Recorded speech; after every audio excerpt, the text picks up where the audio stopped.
Look, I am greeted with a hostile press, the likes of which no president has ever seen. The closest would be that gentleman right up there. They always said Lincoln. Nobody got treated worse than Lincoln. I believe I am treated worse. You're there. You see those press conferences. They come at me with questions that are disgraceful, to be honest, disgraceful. Their manner of presentation and their words. And I feel that if I was kind to them, I'd be walked off the stage.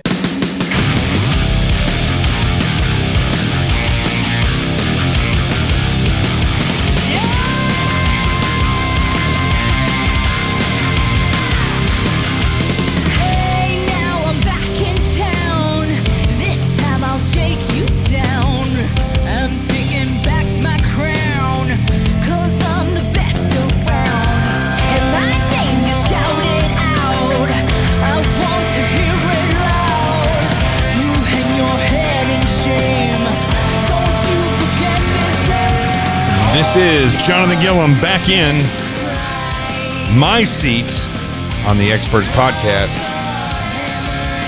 And yes, we are going to be dropping some hammers down today because I've got a lot to say today about General Stanley McChrystal, another one of these generals that, I mean, years ago it would have been a surprise to me, but not anymore, that he's a leftist.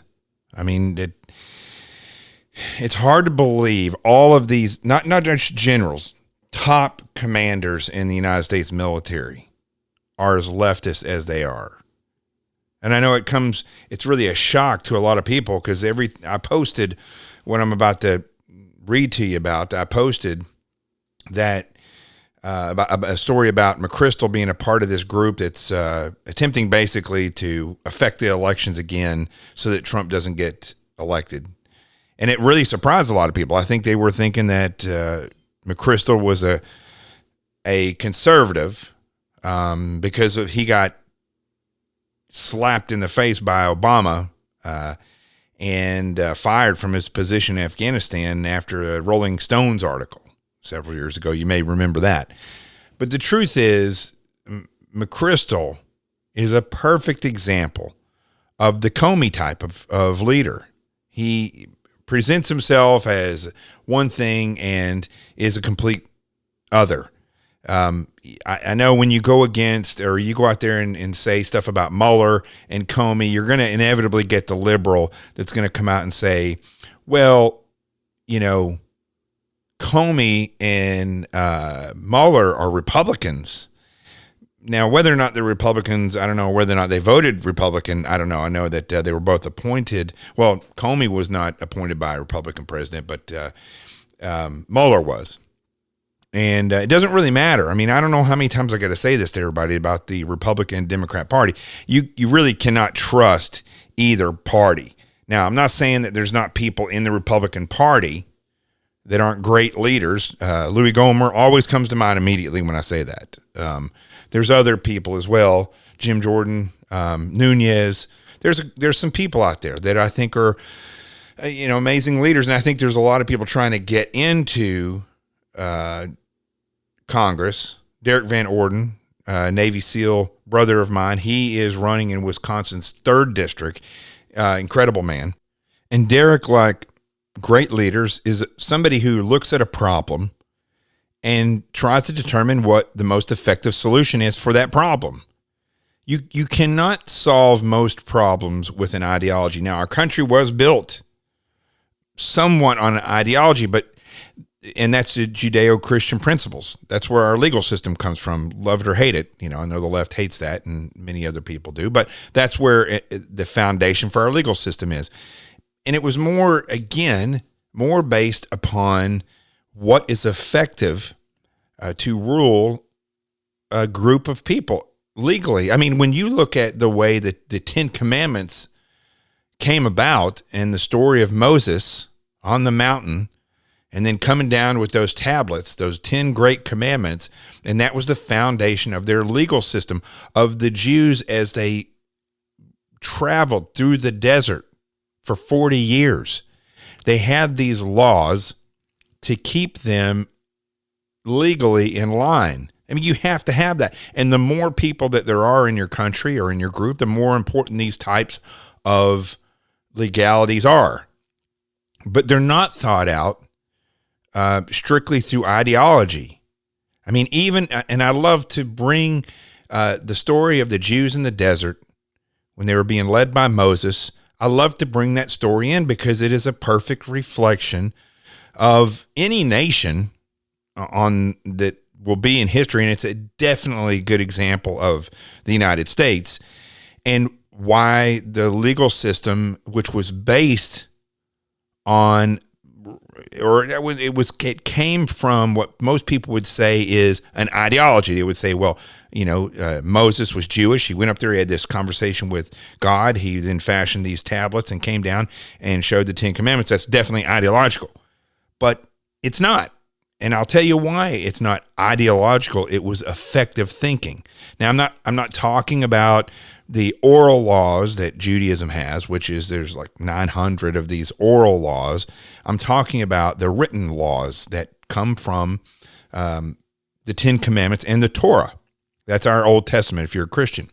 When you look at the Ten Commandments and the laws that they had in the way that they worshiped and sacrificed and things like that as they traveled through the desert, they were set in place. Many, I would say the majority of these laws are not based in the Jewish culture. They're based in the sustainment of the Jewish people while they travel through the desert.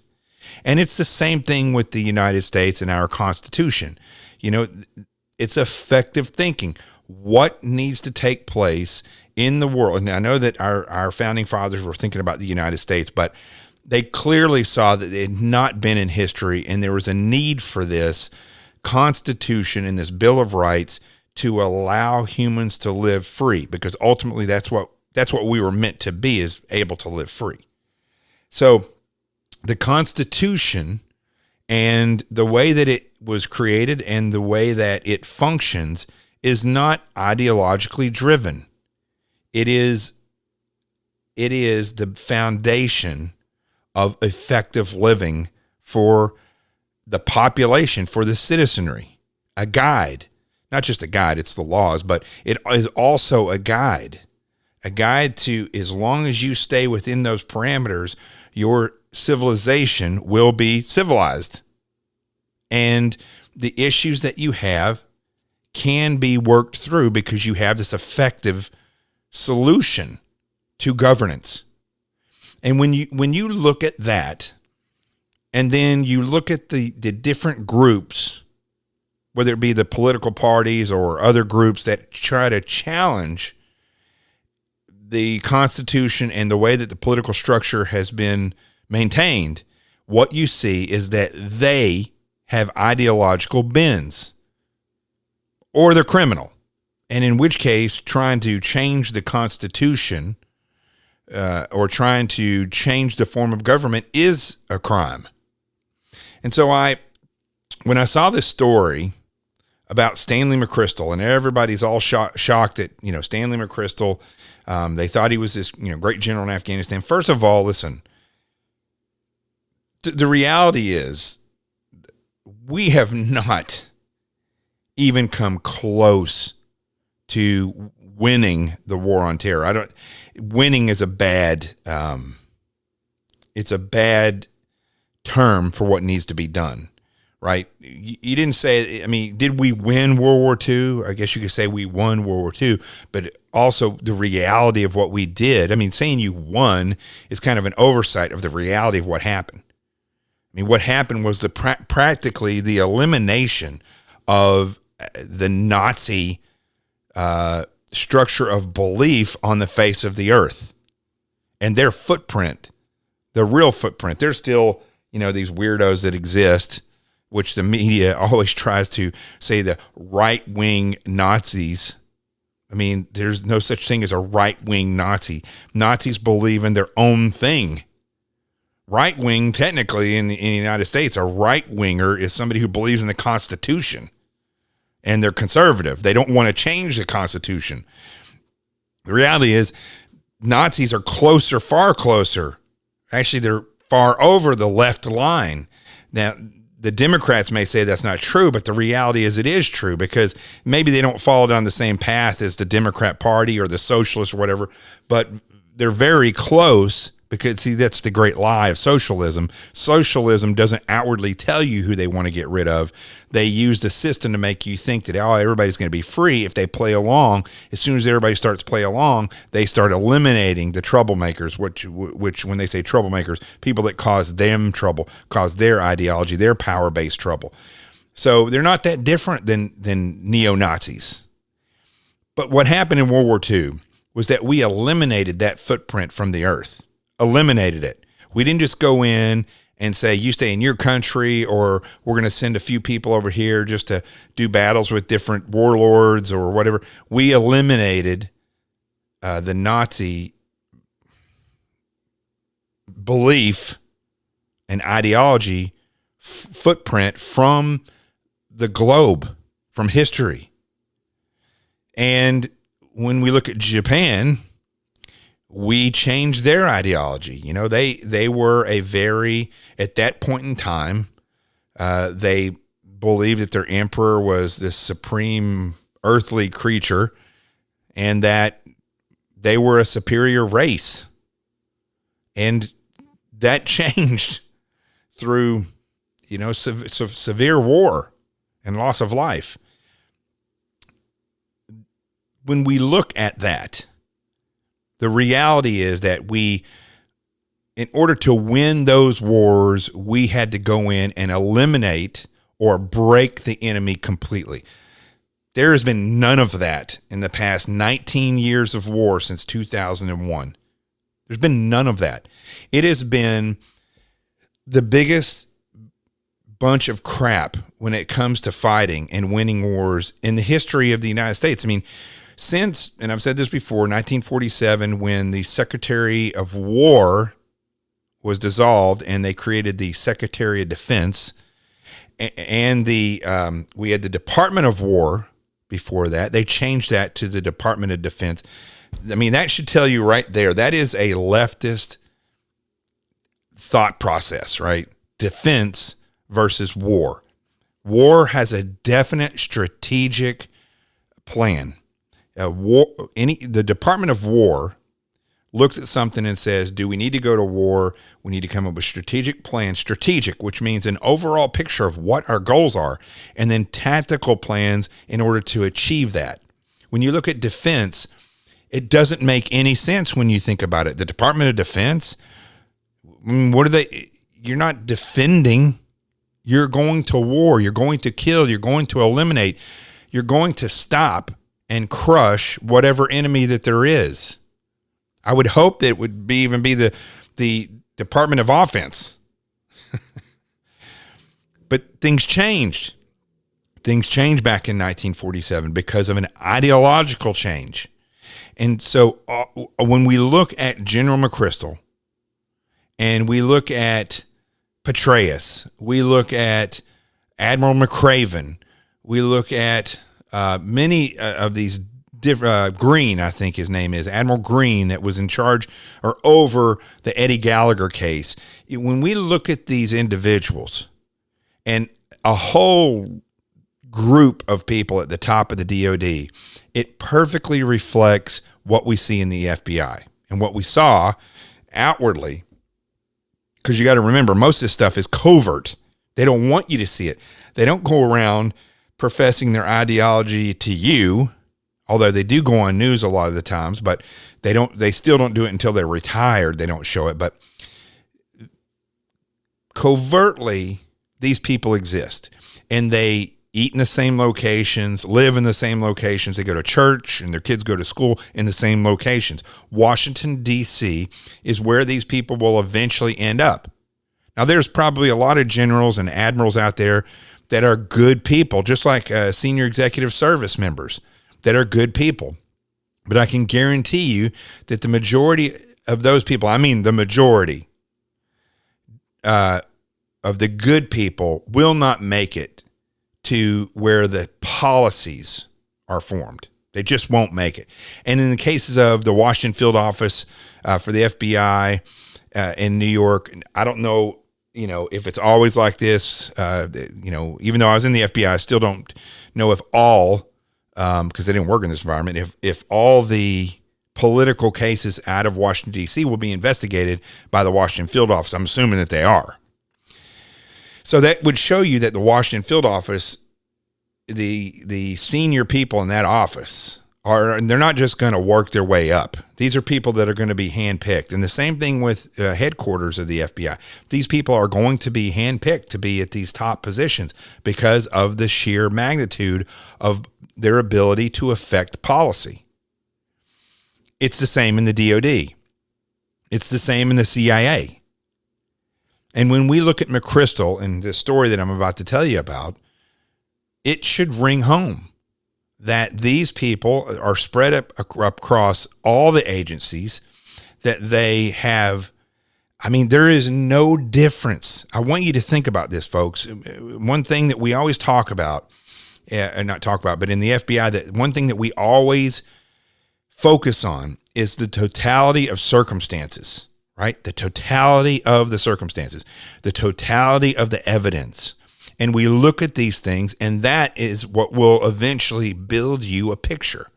You have those big puzzles that you put out on the table, 1,000-piece puzzle. Never really liked those things. It's kind of boring to me. But some people love them. So you put those pieces all over the place, and you have a scrambled picture, right? And when it's laying on the table all scrambled, the totality of the evidence, or the totality of the circumstance, let's say evidence, is hard to make out because there's bits and pieces of everything. It's a mess. You really don't know what you have. You take one piece, and as soon as you find a match to that other piece, the totality of the evidence starts to show you a picture. Because then you search through all the things and you find one that matches that one. Now you have 3 pieces, and so on and so forth. The more pieces of evidence that you get in there, the clearer your picture of the total, the clear total picture that the evidence is presenting you is more likely truth. So when we look at Admiral McCraven, when we look at Petraeus and his shifty ways, when we look at McChrystal now, and we compare their behaviors, those are 3 people, and we identify their behaviors. And Green, let's not forget Admiral Green, the Navy SEAL admiral, who,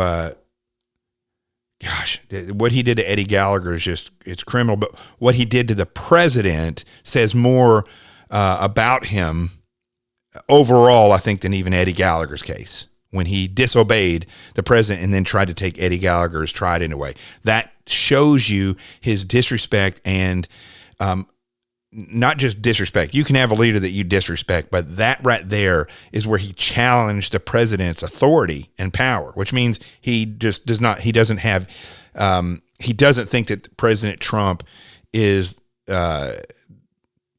the person that should be in that job, right? Okay, so when we look at that, and we look at what he was doing to Eddie Gallagher, and what Eddie Gallagher's case was all about, how it was a very liberal, leftist type of prosecution, and we take the totality of that circumstance and of that behavior by Admiral Green, and then we look at McChrystal, McCraven, we look at Petraeus, and then we also look at the FBI, Peter Strzok, Lisa Page. These are all senior people. Comey, Mueller, who ran the investigation. When we look at their behaviors, right? So now you have several pieces of the puzzle that you're now able to link together, because just like the big 1,000-piece puzzle that you throw out on your table and try to put together, there's certain images that you're connecting, and then it makes a bigger image, right? Each little piece of the puzzle has something that once you get them all connected, you'll see a big picture, but each little piece has a picture. When you look at the behavior of all these different people, you're starting to put together pieces of the puzzle, and that puzzle is revealing a picture. Now, if you have another general that is out there, like General Flynn, for instance, who doesn't subscribe to this ideology and doesn't subscribe to this train of thought, and somebody who, from what I could see, right off the bat when he was appointed to his position under Trump before he got ousted by total criminal behavior by the FBI, you see that his behavior did not fit and was not aligned with that of these other generals and admirals that fit, and their behavior fits with that of Comey and Strzok and Page and Mueller. And when you see what happened to General Flynn and what he believed, the people that went after him directly oppose his ideological thinking. So you can look at General Flynn and you can see that, his constitutional values and the way that he acted under this whole thing. He didn't come out there and make an ass of himself. That in and of itself speaks volumes. He kept a low profile during all of this, which I don't know if you've realized this, but majority of the time in Washington, D.C., the people who make the biggest ruckus about this stuff are the ones who are actually the most unethical and a lot of times the most guilty. Look at these attorneys like Trump's attorney, Michael Cohen. The guy's as dirty as they come. And then when he starts getting used by these people, then the grossness of who he is comes out. Well, Flynn didn't act that way because he's an honorable guy. And you look at his behavior and his beliefs and his actions, and you look at the people who went after him. Who are the people that went after him? It is these different pieces of that bigger puzzle.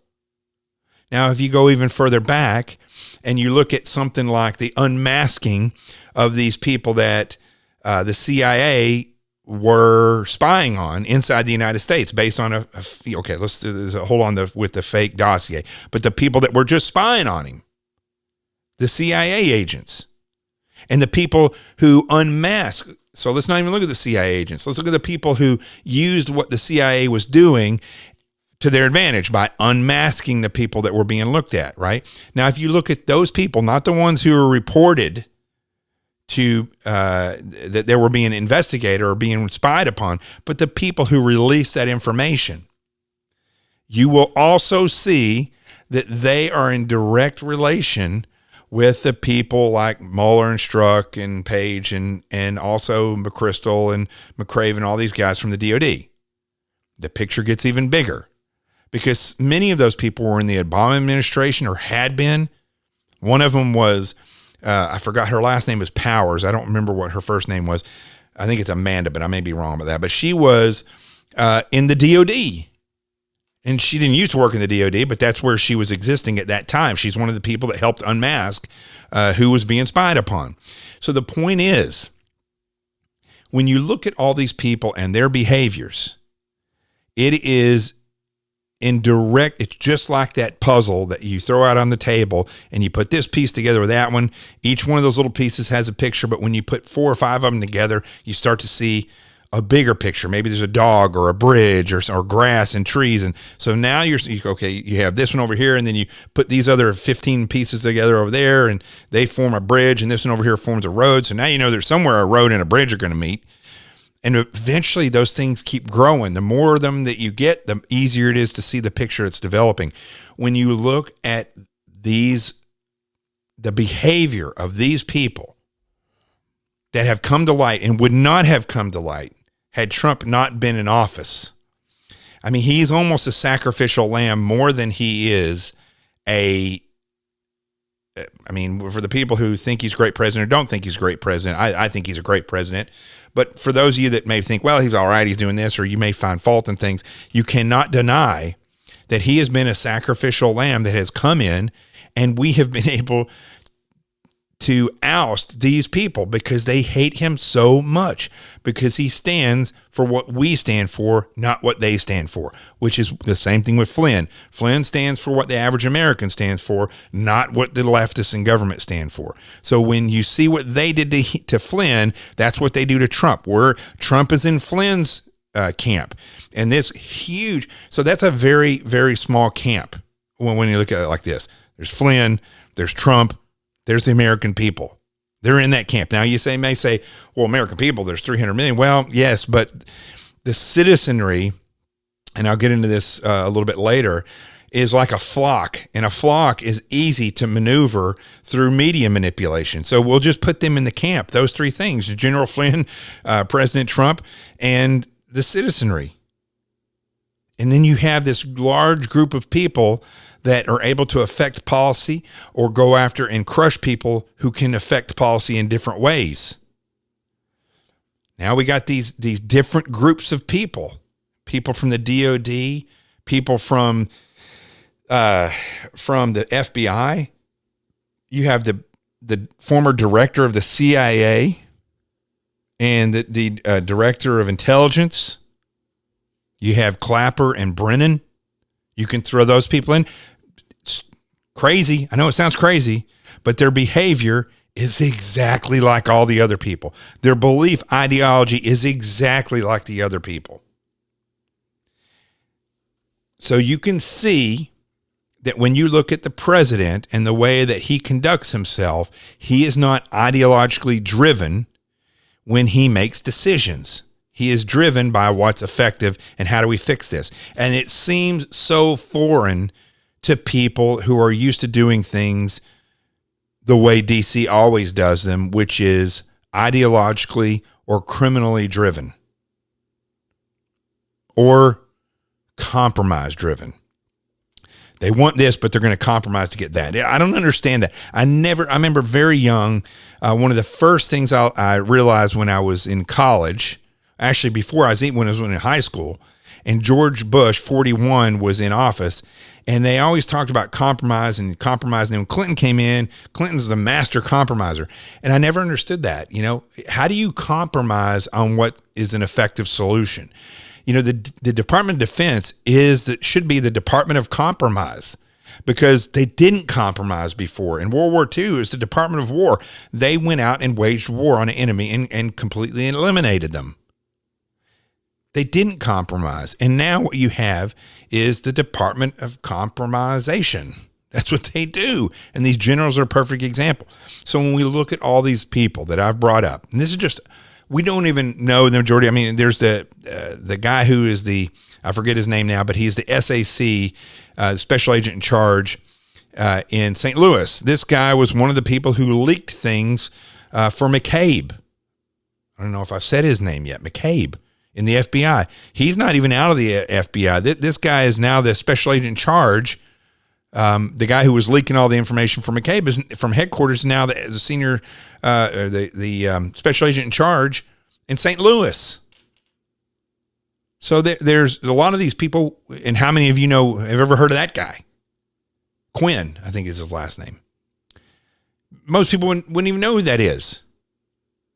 But that's because the majority of the people that are involved in this stuff are handpicked, ideologically based, and they will never go away. They're still there. Senior CIA operations officer or analysts that are up there and running the CIA, and all those people are Ivy League. The majority of those people are Ivy League that get into those positions, no matter what office they're in or agency. When we look at the totality of the evidence of their behavior, what you see is a clear picture of a group of people, a large group of people, enough people who I think you could actually, like if one person is conspiring or one person is trying to overthrow the government, right? That's one person probably going to fail. When you look at the size of what we have now, as far as you could call it the deep state, it's really the covert state. When you look at those people and the size and the power that they hold, it is clear. And if it was a foreign entity, right, the FBI or CIA and all these groups could get together in the DOJ and the Department of Defense, if it was everything was upstanding, and we had a foreign element that we saw had infiltrated the United States government and was doing these different things, let me tell you, it would be a totally different story. They would be, again, if this was a perfect world and our government was actually honest and good and ethical and not trying to overthrow our Constitution. But let's just say for the story here that our government is upstanding, okay? And all these, what we call deep staters, were actually foreign operatives, and they're able to prove that this is happening. We would be at war. We would be at war. There's no doubt about that. But when the sheer fact, and I was having this discussion with an attorney that I know that handles some of these types of issues, when the sheer fact that they're American citizens and that they're part of the government makes people think that they're not, that we can't look at them in the eyes of treason and sedition and these types of things. The people think that it has to be a foreign entity, but it doesn't say that. In the very, when we look at treason, that law is written very narrow for a reason, because they didn't want it to be used politically, I believe. I believe that's why it was written like that. But I don't think this is political. This is war. We have a domestic enemy, a group of people that internally are trying to overthrow the government and the Constitution that protects and structures the legality of the republic. They're trying to overthrow that so they can put in place a socialist government. And I don't think that this is anything that we can't see.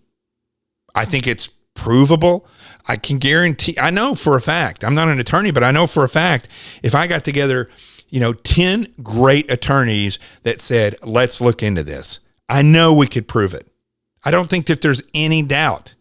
And those of you that know me, I don't go out on a limb and make assumptions unless I have evidence. I mean, I've lost several friends because of this nonsense of this clickbait that's put up on social media that says obscure things about either Dr. Fauci, and it's not that I think Dr. Fauci is not a leftist. I believe that he probably is, but I really don't care as long as they're taking the virus seriously. And I put my trust in Trump. Trump is the one who has him up there. But people, the clickbait media, right?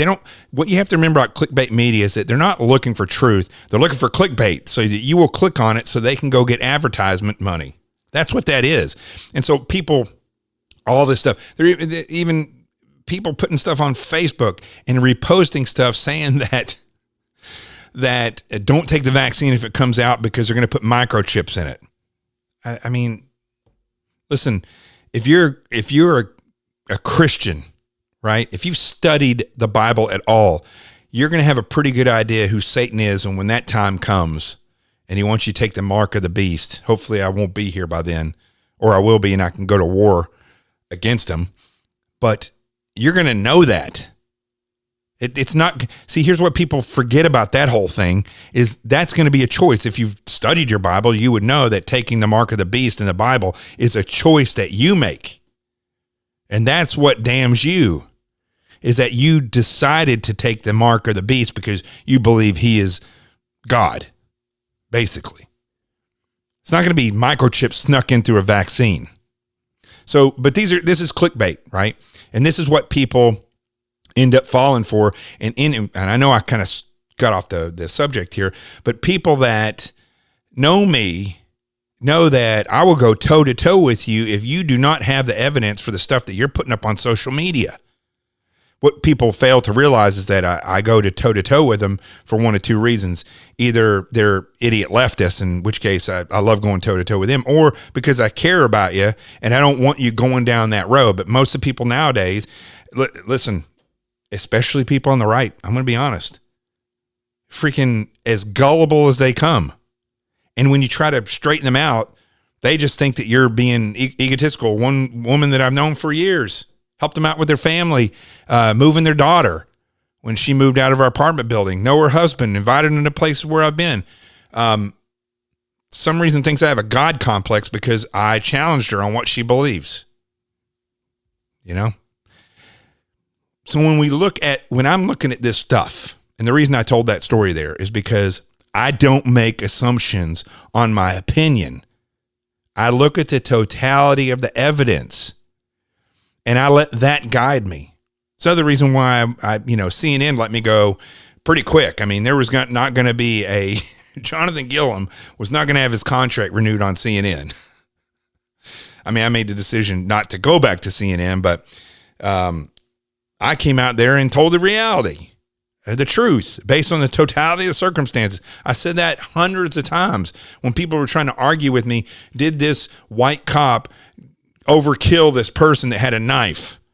And I would say, based on the totality of the circumstances or totality of the evidence, you can not say that was a bad shoot. It was a good shoot. But that didn't work too good at CNN. So it's the same thing here, folks. I'm not going to lead you down a road to try to get you to click on my podcast or so I can get popular. You know, I'm not worried about any of that stuff. I mean, one of the main reasons, I think there's two main reasons you don't see me on network television much at all anymore. One is because I look aggressive.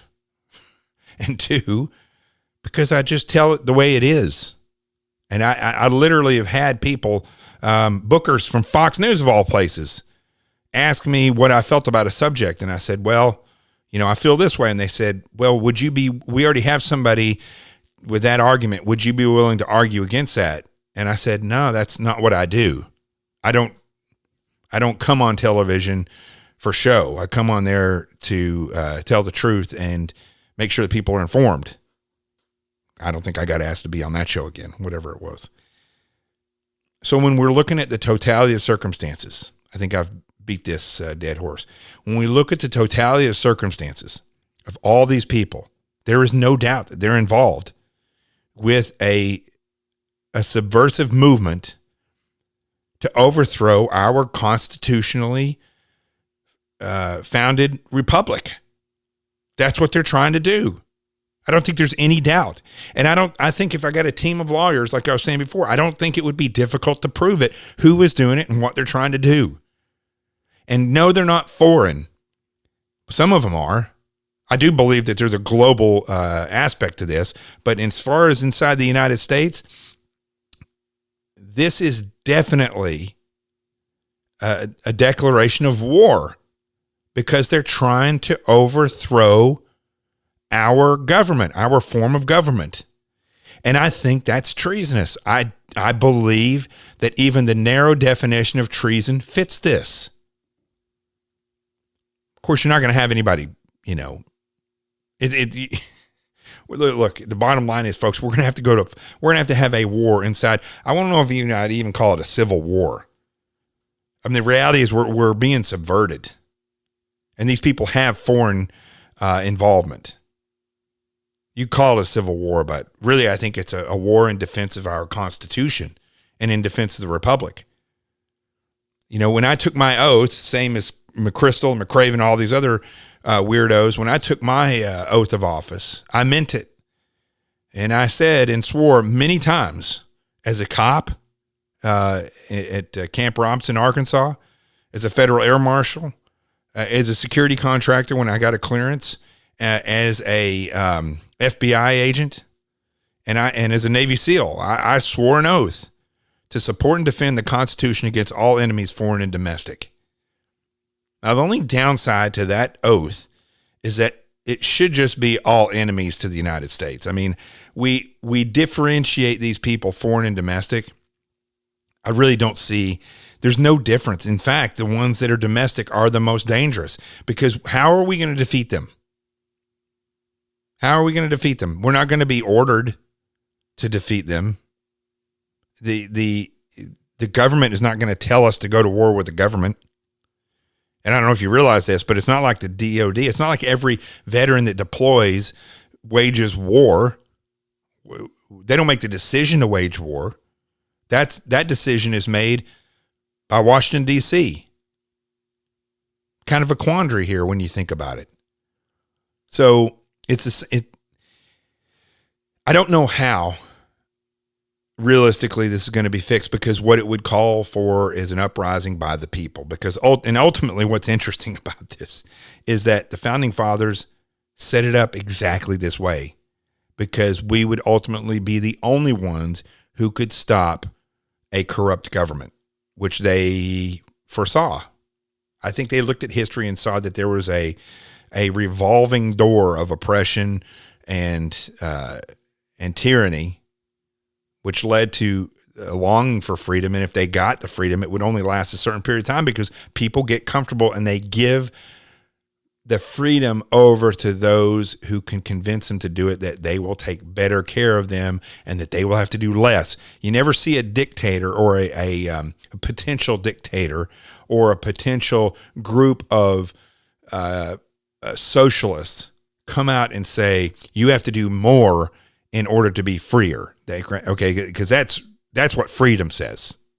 So you're not going to see a socialist come out and say that. You're not going to see a dictator come out and say that. They will lie to you and say, you have the right to do less, and more is your right. We will give you more food, more money, and you shouldn't have to do that much. And I mean, that's a Ponzi scheme. It doesn't work, which is the other thing. I can't understand why people on the left don't realize that. You can't give away everything and expect to have more. It doesn't work that way. That's a Ponzi scheme. So the reality, let's take a break for a second, and I'm going to come back, and then I'm going to go over this story real quick about McChrystal. And then you'll clearly see, if you haven't read the story already, you'll clearly see what I'm talking about, what he did. We'll be right back. Hey, this is Jonathan Gilliam. Make sure you go check out my books, The Adventures of Team Little Bigs, a parent's book for children. Teach all your kids everything they need to know about awareness and communications, and you can go to teamlittlebigs.com. That's where the lesson plans are that go with the pictures. Now, also, go get and check out you really need this, Sheep No More, The Art of Awareness and Attack Survival. Trust me, that plus the 2 workbooks will teach you everything you need to know about self-targeting, so that you can understand how attackers target you and how you can defend yourself against that by setting up your own defenses based on your own threat assessments of your life. Go get them, and let's get back to the show.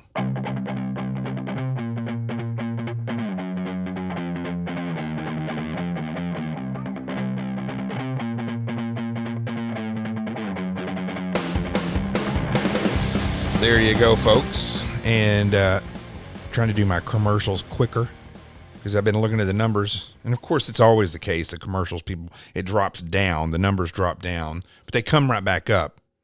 So maybe I shouldn't make the commercial shorter. I don't know. Anyway, that was a good commercial. Nice and quick. And I want to talk about now the story that I've been leading up to this whole time. If you have not seen this story about General McChrystal, and I'm pulling it up. If you don't follow me on Twitter, you should. @Gilliam_seal on Twitter. That's where been tweeting about this all day since I read this. I like everybody else. I mean, I didn't think that McChrystal was probably fully conservative, because there's very few generals and admirals at the top that are all in for the Constitution, believe it or not. Now, there's a lot, and I don't want to call everybody out, just like SESers, Senior Executive Service in the federal government. There are people who love this Constitution, who love the Bill of Rights, and understand that Trump is doing a pretty damn good job, considering the fact that 24 hours a day he has people, really this whole subversive group I've been talking about this entire show, that are working against him and undermining him, as well as this country. But I didn't think that McChrystal was this far of a leftist. So I'm tooting around. I go to all the different news outlets, and I try to see what headlines are shared. And when I look at a headline and I'm thinking, and I can see based on my experience, and then I can also call people that I know that are experts, other experts, and that's why this show is what it is, and ask them, what do you think about this headline? Before I even get into the story, how misleading is this headline when it comes to the coronavirus or when it comes to President Trump or anything like that, the legal system, whatever. And this one, I just was shocked. It was on Fox News. So I don't get all my stories from Fox News, but this one was.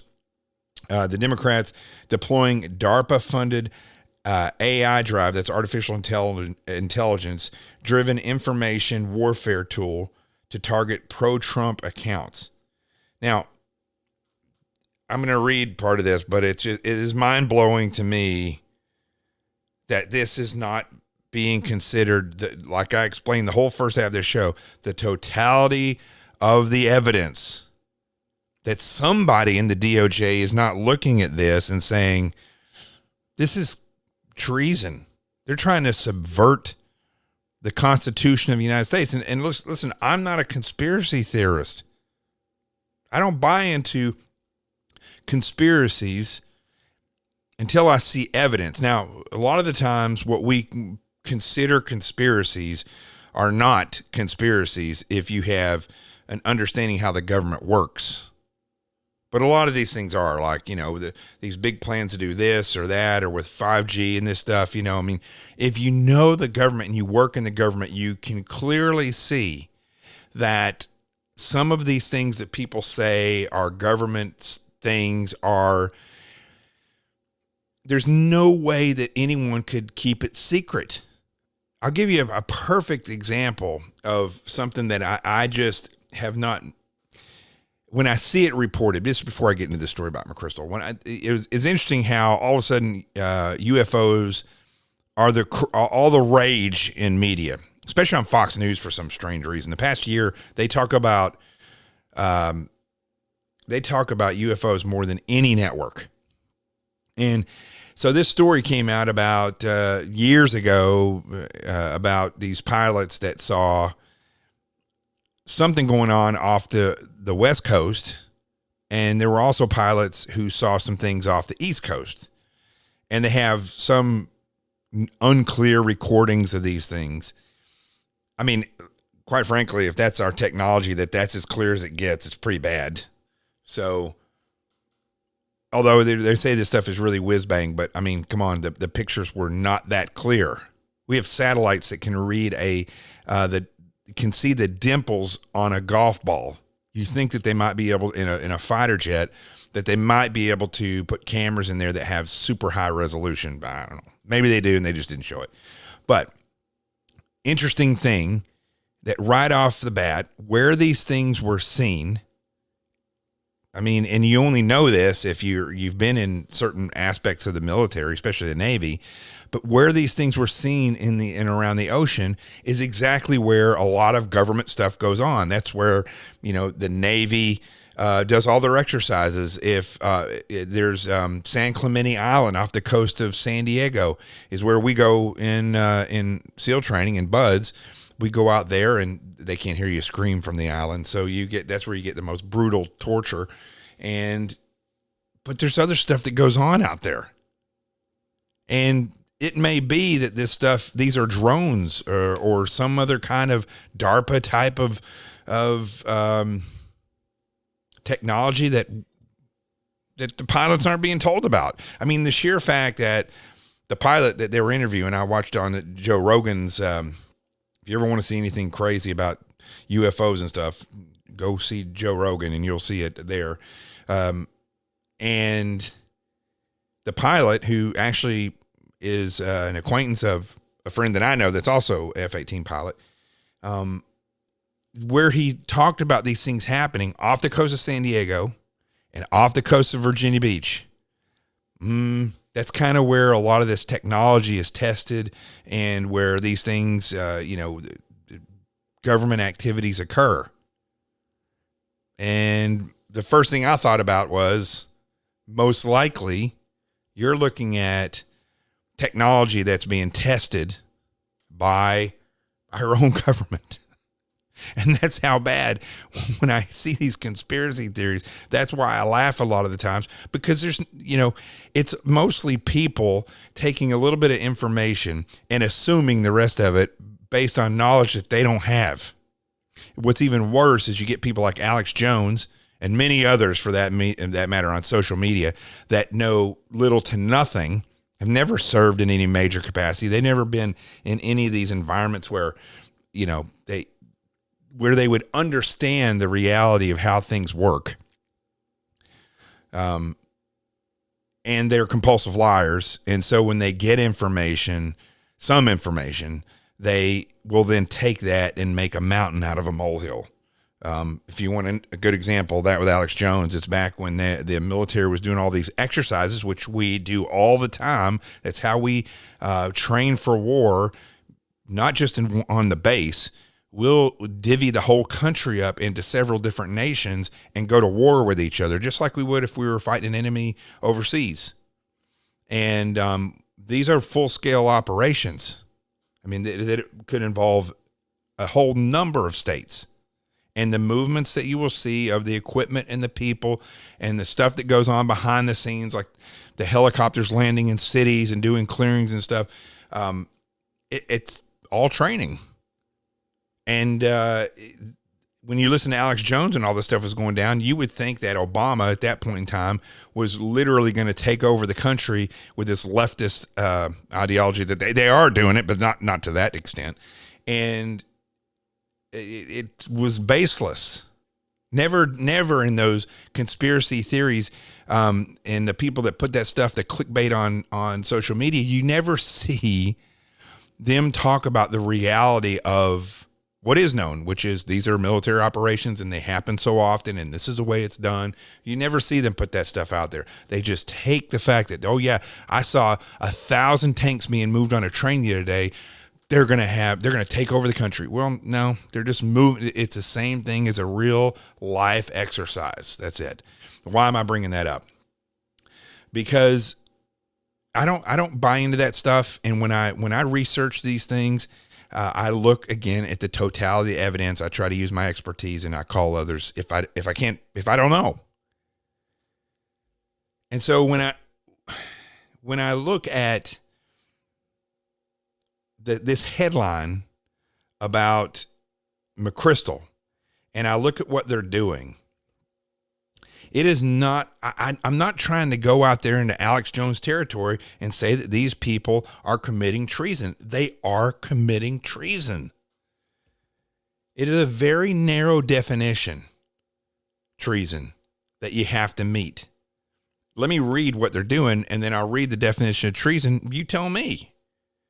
An anti-Trump, Democratic-aligned political action committee advised by retired Army General Stanley McChrystal is planning to deploy an information warfare tool that reportedly received initial funding from the Defense Advanced Research Project Agency, DARPA, the Pentagon's secretive research arm. It's not real secretive. They seem to put out every technology that they have on YouTube. Transforming technology originally envisioned as a way to fight ISIS propaganda into a campaign platform to benefit Joe Biden. This is not, okay, this is not conspiracy theory. This is where it's an actual news report where they are taking real technology that was produced for the government to use against an enemy, and they are using that same technology to try to get Joe Biden elected and to get Trump thrown out of office. Which, if you look at it from everything that I talked about in the beginning of this show, all these people that have literally maneuvered to overthrow the duly elected president, and even before that, overthrow an election. These are people that have conspired to commit treason because their agenda, again, there is enough evidence, I believe, to look at the totality of the evidence. There's enough out there to say that these people that did what they did to President Trump clearly have a socialist agenda. That's why, and it doesn't matter if they're Republican or Democrat, if they are on the agenda, if they are conspiring and they are trying to overthrow the president or overthrow an election for the purpose of removing him from office, and that is to further the institution of socialism to take over the government, that is treason. So when you look at McChrystal and this group and the artificial intelligence that they're using, was paid for by our taxpayer dollars, by the way, for a military purpose and intelligence purpose, to go online and target ISIS and prevent them from recruiting online and disrupt their whole maneuver online. They're trying to use that to overthrow an election. Now, is it just they're trying to overthrow an election? No, it's a Democrat PAC, political action group, or whatever they call them, and it is led by McChrystal, and also it's called Defeat Disinfo. And let me see here. They're using artificial intelligence and a network analysis to map discussion of the president's claims on social media, and then attempt to intervene by identifying the most popular counter narratives and boosting them through a network of more than 3.4 million influencers across the country. In some cases, paying users with large followings to take sides against the president. Now, McChrystal's an advisor for this, but this guy, this social media guru, Curtis Hoagland, which I don't know who he is. I'll be honest with you. I've never heard of him before. I may have heard of him before, but it is very vague. He's actually heading up Defeat Disinfo.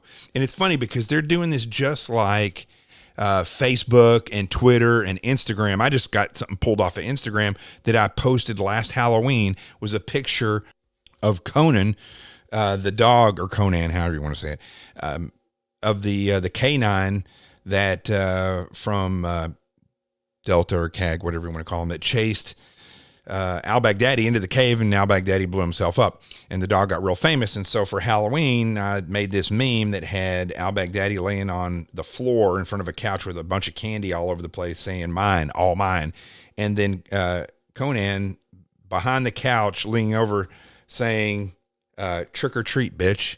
So that was, I mean, that got pulled off of Instagram because of their guidelines. See, this is the same thing that we're talking about here, right? It says that your post goes against our community guidelines, that violence or dangerous organizations guidelines, that you can't post stuff on there on violence or dangerous organizations. I didn't post anything. It's just his head imposed, al-Baghdadi's head imposed on somebody laying on the ground with a bunch of candy, but they pulled it off. And so that's the way that this type of thing works.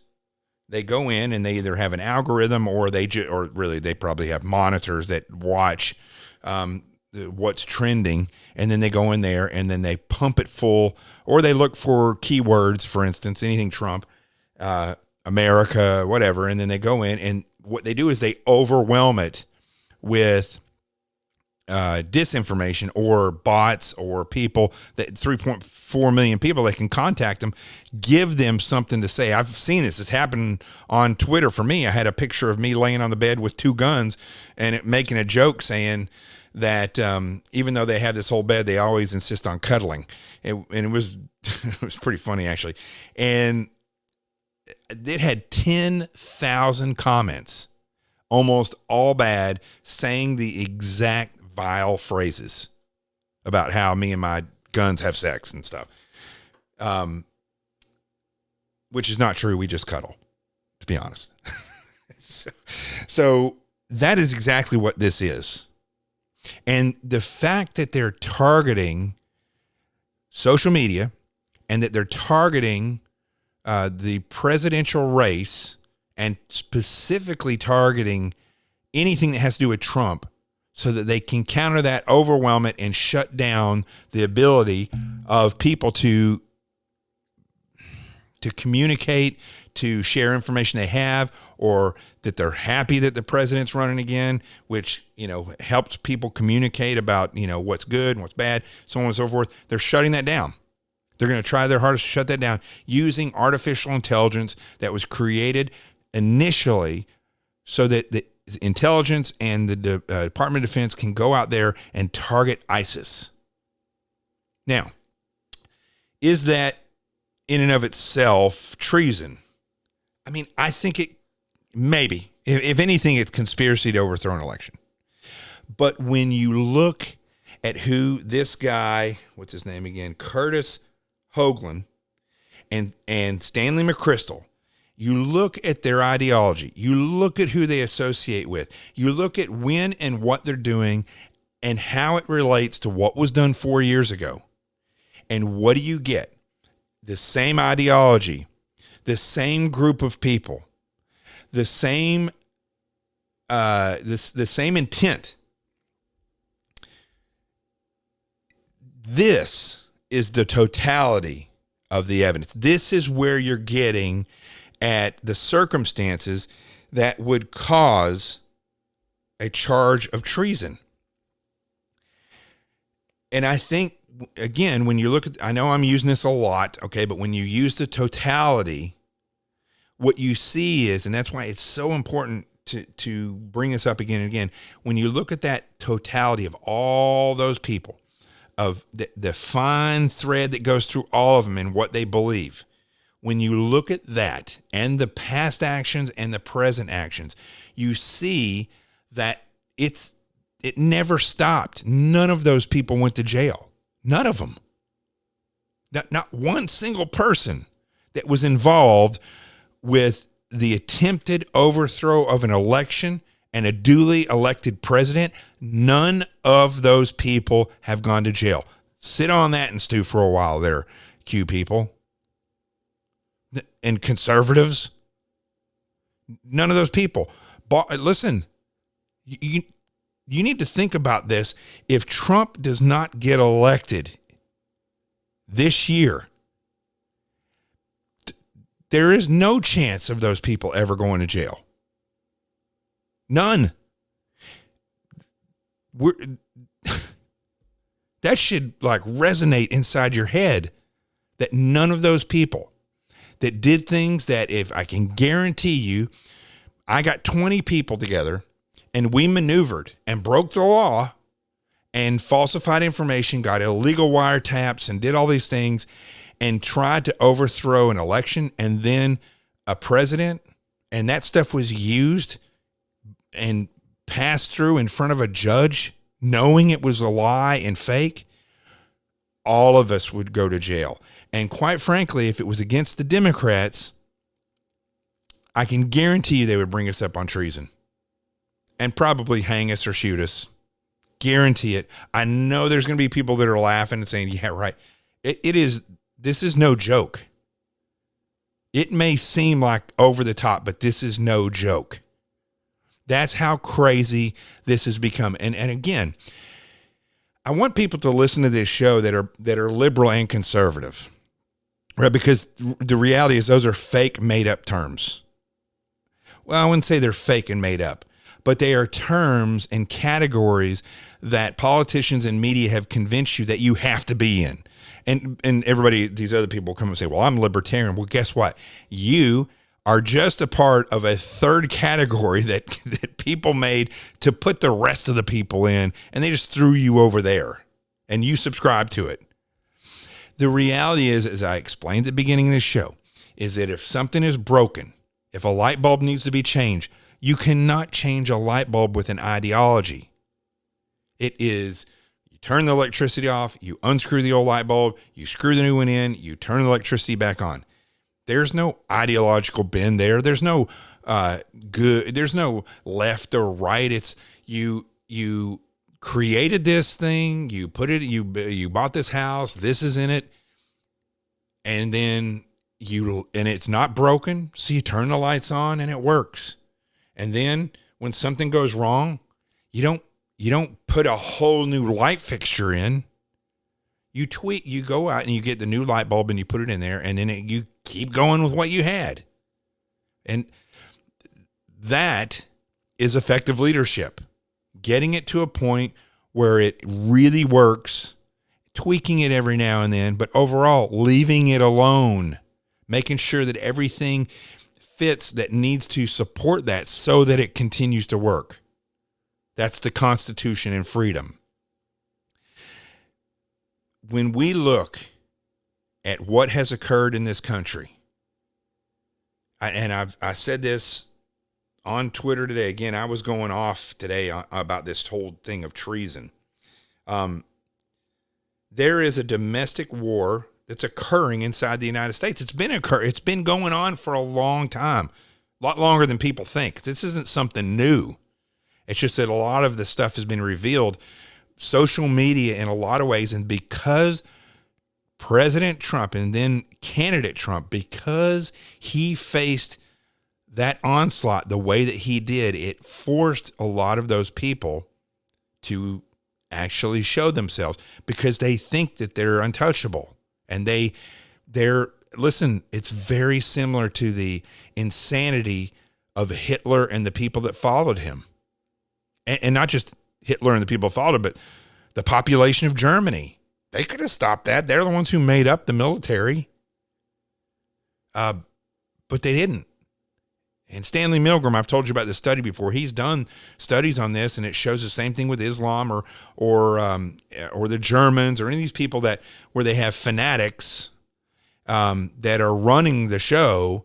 It shows that in the case of when Stanley Milgram did the study, he was talking about Germans, but you could equate it to any of these things and he said that, and this is the basic study. You take, I've talked about this before and explained it before. You take an actor, you put him in another room, you put an ad in the paper, the local school paper, a paper saying you need volunteers, school paper, so they'll get extra credit if they come in and participate in this experiment. So they come in, the doctor is there, he's got a lab coat on. He says, okay, we're going to put this other person in the other room.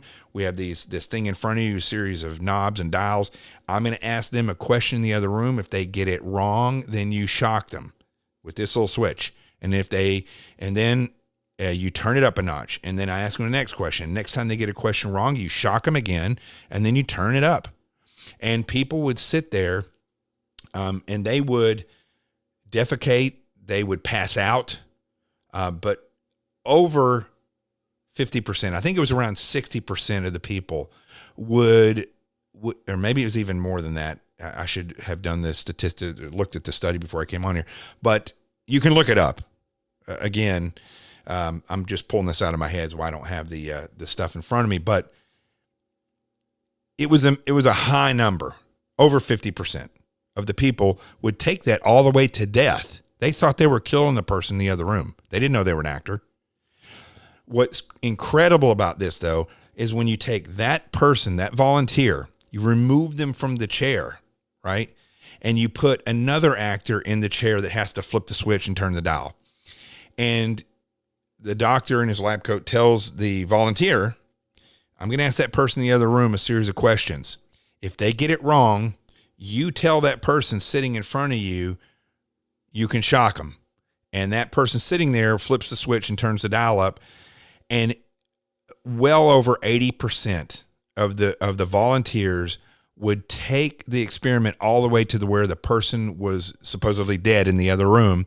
And they didn't have the people passing out or defecating on themselves. They were able to justify in their mind that this is an experiment. It's for science. And I'm getting extra credit for it. And that person volunteered in there too. And so it's their fault. Or it's the fault of the guy that's flipping the switch. Or it's the fault of the doctor. I'm just the bearer of information of, the doctor looks at me, I look at the guy and I say, flip the switch. So what he concluded in that study is that when you remove people from the fight and you give them a reason like an ideology or a belief structure or a little bit of pressure, they will support this type of behavior. And when you look at the Democrat Party and you look at liberals, how they go along with this nonsense is shocking. And when you look at the right, and I'm not letting you off when you say you're on the right. And for instance, with this whole coronavirus thing, I have read more articles of BS nonsense saying that we know this and we know that, when they don't know this and they don't know that. The information hasn't even come in yet. We haven't even reached our the peak of numbers of people. Now they're saying the peak may actually occur next month. We don't even know. And people are saying, well, it's fake, or, this doctor said this, or they're cooking the numbers. Show me a doctor that says I cooked the numbers. That's called fraud. No doctor's going to say that.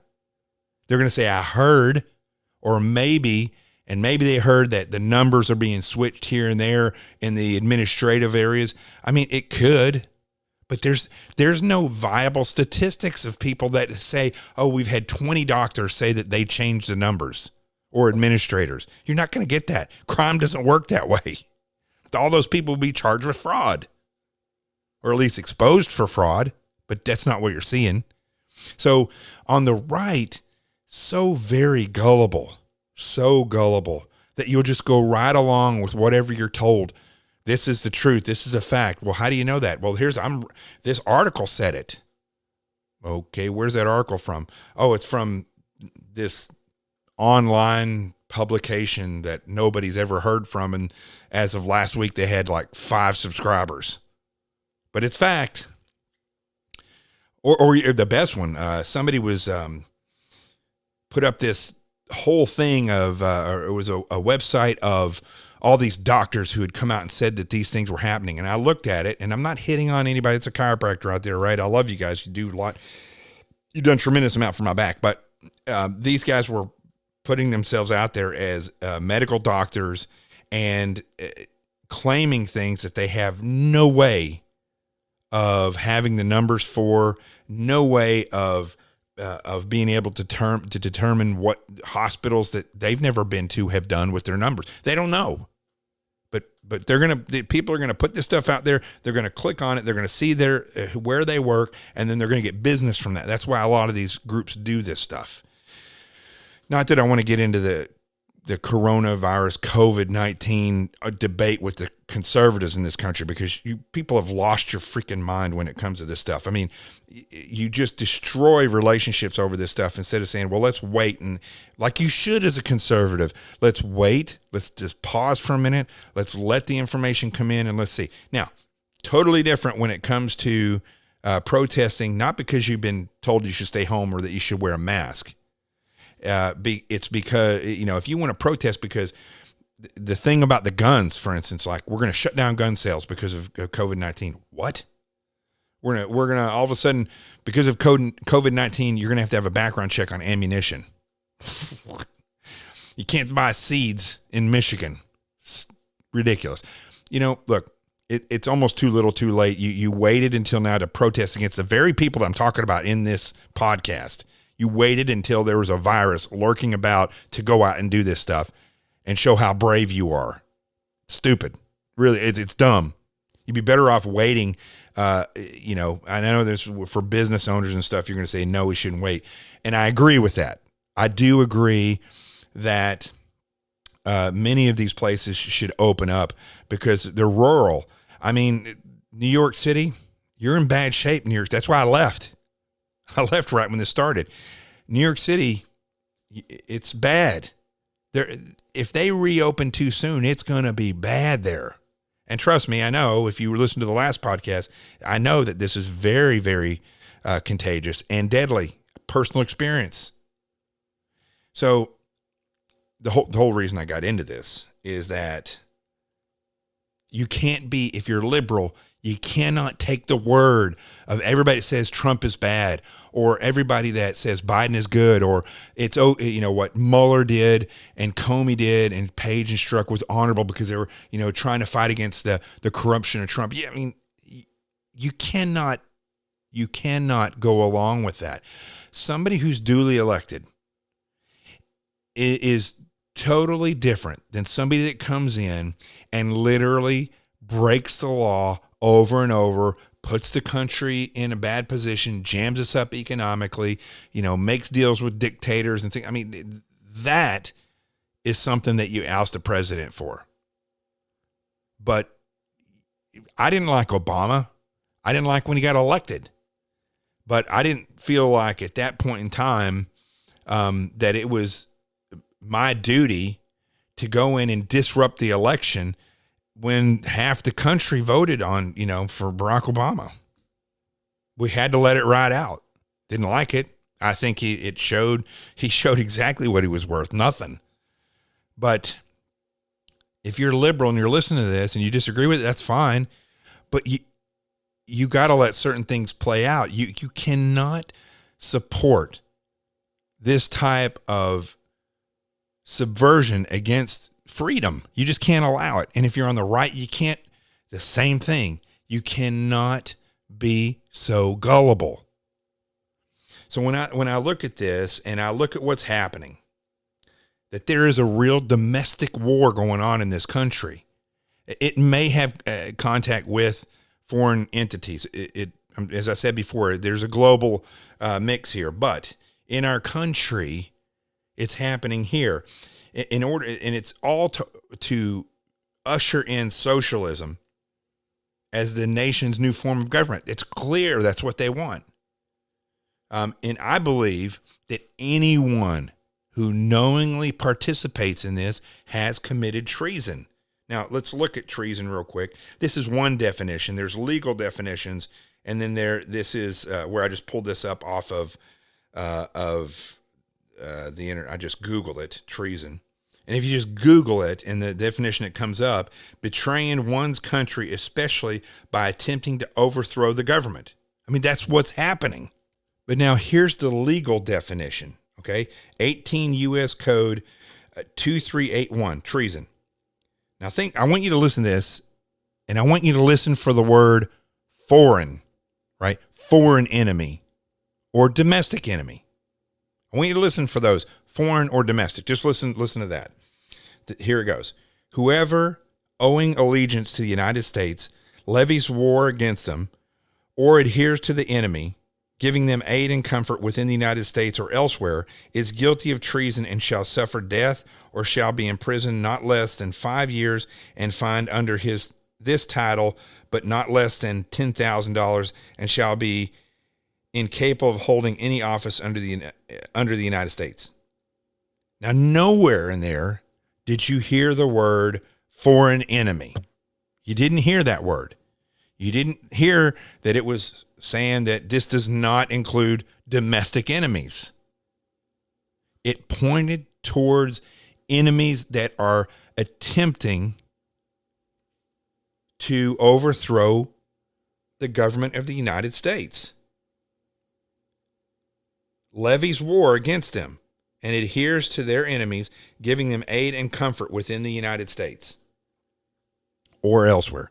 Now, I believe that this could be proven in court, that what they are doing amounts to a domestic war. And you could even say foreign war, but war is war. I don't know how they're going to define this versus, fighting a war with a foreign enemy or war with a domestic enemy. It's war. It doesn't say foreign or domestic. It says enemy. And these people, all these people that we've been talking about, are all enemies of the country. They are enemies of the Constitution, enemies of the Republic, enemies of our way of life, and they have declared war. That's why this continues at such a high level. They figured out a long time ago, and it's been slowly being put into place, but now it's almost come overt from covert, and they're very aggressive because they own media, they own social media, they own big tech, they own Wall Street. They went and got everything that they needed. Then they went into the states. They went down as far as the Parent Teachers Association, the PTA, the Boy Scouts.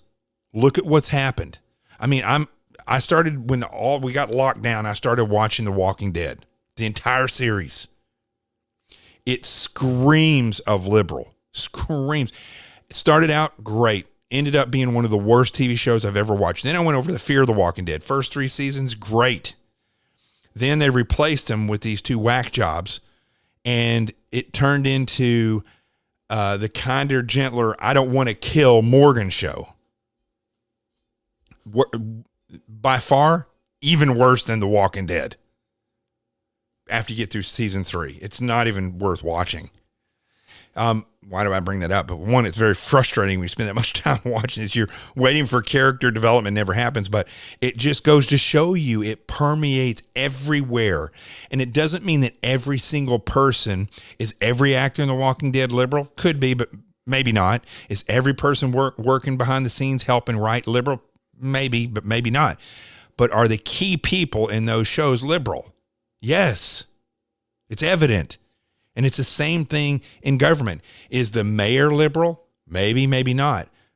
Are people in the city council liberal? Maybe. And maybe they're the ones who set more policy than the mayor does. Perfect example. Our president is very conservative. He's very conservative, but he's actually a very effective thinker. I like to look at it that way. But people that run the agencies are they're not liberal. You're listening to this show, you don't even come close to what these people believe in.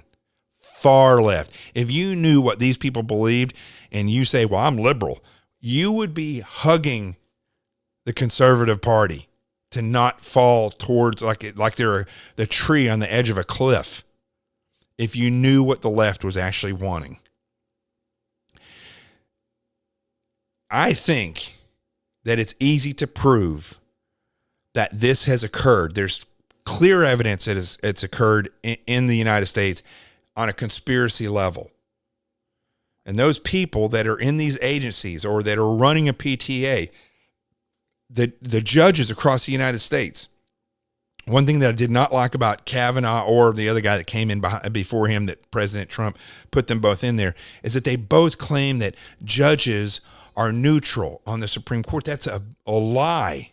They are not neutral. They are either left or right, like for abortion, for instance.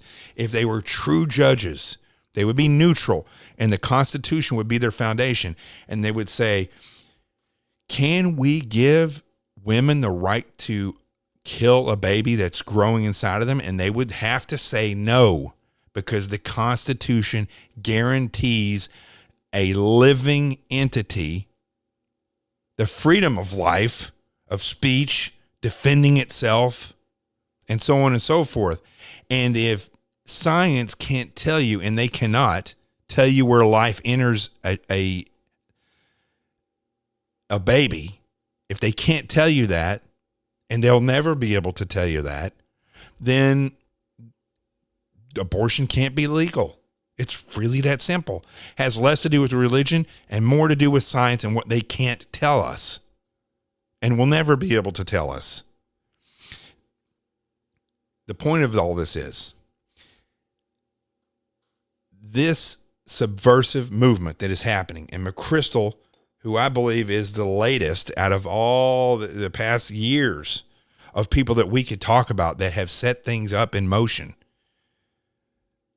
You could literally, and listen, I'm not a 9/11 conspiracy guy, but one thing I will definitely say about the 9/11 attacks from an investigator standpoint, from a warrior standpoint, right? How in the world could a terrorist group commit something as big or as much of a home run from a terrorist perspective as 9/11 was and never follow it up with another attack? How could that tactically or strategically be possible? I find it very, very odd. Yes, we went in and decimated a lot of their leadership and stuff. However, I like to look at not necessarily a conspiracy about how it happened, but who benefited from it and why it never got resolved. It would be a very simple, I believe, war to at least push back to where it could be handled. Decimation, the mother of all battles, the beginning of the Iraq war, which I'm still not exactly clear why we went into Iraq. I wish I could have George Bush on here someday and see if he could actually explain it. I don't think he could. Weapons of mass destruction, whatever. How many are they going to go get? Pakistan has weapons of mass destruction. We're not declaring war on them. India's got them. Not going to declare war on them. North Korea is looking at nuclear bombs. To my knowledge, we have not declared war on North Korea since the 50s. I mean, that's why we went in Iraq. Weapons of mass destruction. It's stupid, really, to tell you the truth. But what I'm trying to get at here is that for 19 years, people like Stanley McChrystal and McCraven, Admiral McCraven and Admiral Green and Petraeus and all these people and the leaders in the intel industry and the leaders in the FBI, all these people and all these political appointees have been waging a war that has gone nowhere. They've done nothing to try to stop the enemy, crush the enemy, eliminate the enemy, annihilate the enemy. They've none of that. And we still have a faceless war against people that are like the wind, and money's getting passed, our taxpayer money's getting passed around and funneled here and there to the point of trillions of dollars, more money than you cannot even imagine how much money that is if I put it all out there in $20 bills, even $100 bills, $1 trillion. You can't even imagine how much money that is. And we can't account for it. But the reason I'm even bringing all this stuff up, I don't want to get too far off of the track, is because we can look back at a war over 19 years and we can say clearly there's evidence that shows we are not fighting this correctly, right? I think that's fair to say. That men have done heroic things.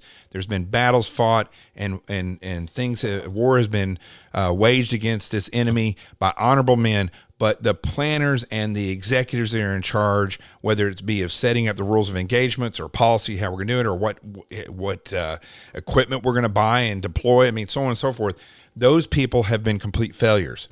And most of those people fall into the same camp of ideology as all the other people that we've been talking about that have tried to overthrow the president in the election and are doing it again. It is why they fail at war. I have to then ask myself, are they funneling money around? Are they funding themselves and the way that they're going to fight the Constitution and our form of governance in the United States and the Republic? Here's one other thing. Let me just say this. This is coming off the top of my mind. I want you to think about this. A socialist government will not want states' rights.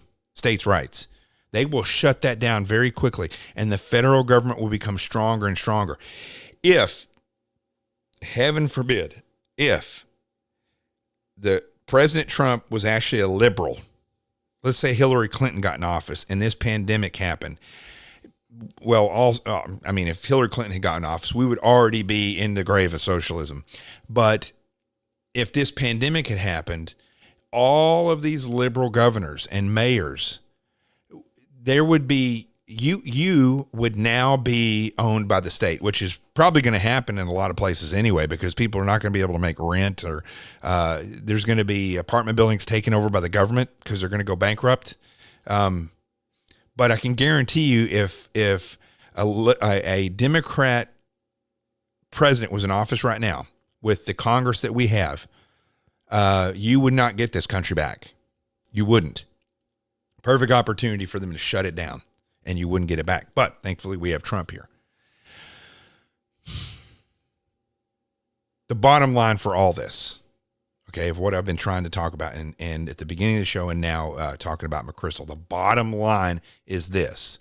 Treason is a real charge. It's a real charge, and people that knowingly try, it could be an individual or it could be a conspiracy. I believe it is a conspiracy. But treason itself is a real charge. They don't use it a lot because politically, it's a very scary thing because people could throw it around all the time and say, oh yeah, that, he doesn't believe in what I believe, so he's committing treason. Or, we're in a close political race and this person said this and it derailed my race, and that was treason. So whatever, or I'm in office and this person said something and it changed the way the nation feels and it led us into war, and that's treason. That type of thing. They could use it like that, and that's a dangerous thing. But the reality of the definition, the legal definition of treason, it literally fits this perfectly. The only problem is the people that we're talking about are American citizens, and they are in the government, running the government, and associated outside of the government with all of these different entities that are trying uniformly, they are conspiring not only to overthrow the president. The president is a barrier that's in their way. Ultimately, they're not just trying to overthrow the president. They're trying to install a different form of government. And it is very clearly evident. Now, I want to say something to all these people who are Barr fans. I'm not talking about going to the bar. I'm talking about Attorney General Barr. How is it that, I was in the FBI for 8 years, but I have experience in 4 different federal agencies, right? So I saw and still see the way that these things work. I have experience in investigating. How is it that I, with my different types of experience, can sit here and come up with this, and AG Barr and the DOJ, let's just put it all on Barr for now, because if he would have come there guns a-blazing, how could he not see this? My theory is because he's a part of it. You see, there's different ways. Remember that thing I told you about with Dr. Stanley Milgram, that experiment. AG Barr and people like that, they may not be the person flipping the switch, but they can sit back. Christopher Wray, I feel, is the same way. They can sit back and simply do nothing while the other people flip the switch. Stanley McChrystal's up there flipping that switch right now. He's sitting in that seat. The people who unmasked individuals who were being spied on by the CIA, they knowingly took part in it. They were there flipping the switch.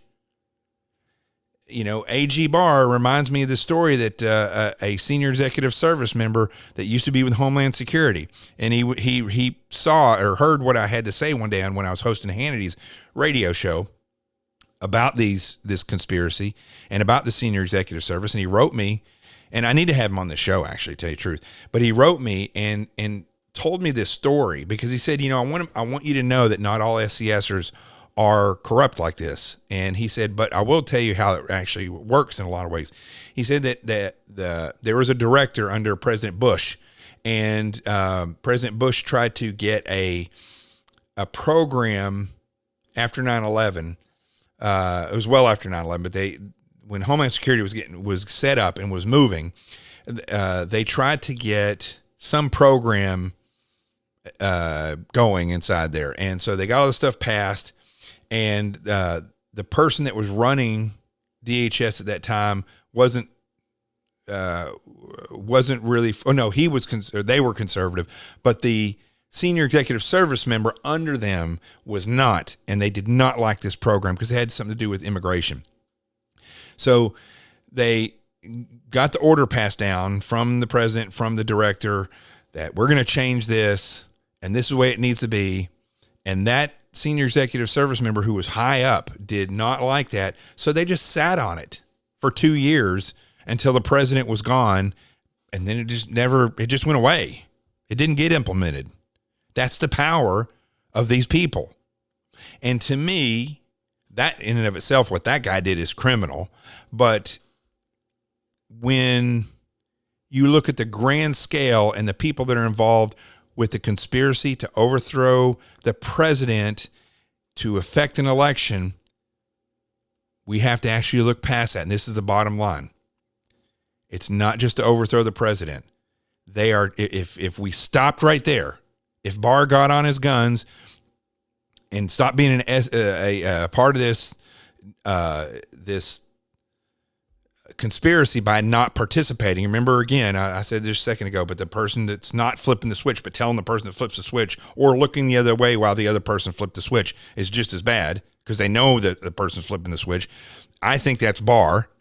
But let's say Barr all of a sudden one day, came to Jesus and all of a sudden he's like, we got to do something about this. And he jumped on the bandwagon and started going after these people. What he would have to do is build a case not just on conspiracy to overthrow the president, but conspiracy to commit treason, to overthrow the government, and to instill socialism as our form of government. That is what we have to look at. Not just stop where the attempted ousting of the president is at. That's too short. You got to go further with it. There's clear evidence that it's not, and this is where everybody loses it. It's not just an attempt to remove Trump. Don't stop there. You got to look, is there evidence of people trying to overthrow our form of government? And I say that there is. I think that there is clear evidence of that. And they should be charged with treason. That's what I think. And that's the end of the show. I know it went a little long today, but I'm just now coming out of my darkness of COVID. So I'm trying to get rolled back up into this. And I know I took some time off in April, but I got to tell you, when you're going through this experience that is real with this coronavirus, it can be a scary situation. And it can make you want to sit back and look at life a little bit differently. But now I'm back into it. And I want to say thank you to all the people who wished me well and kept asking when I was going to come back up. Well, I'm here. And I stand with you. Tomorrow, everybody keeps asking me, what do we do? What do we do? Because I keep talking about how this war is going on. We're going to talk about that. I'm going to see who I can rustle up for some guests, and we'll discuss this.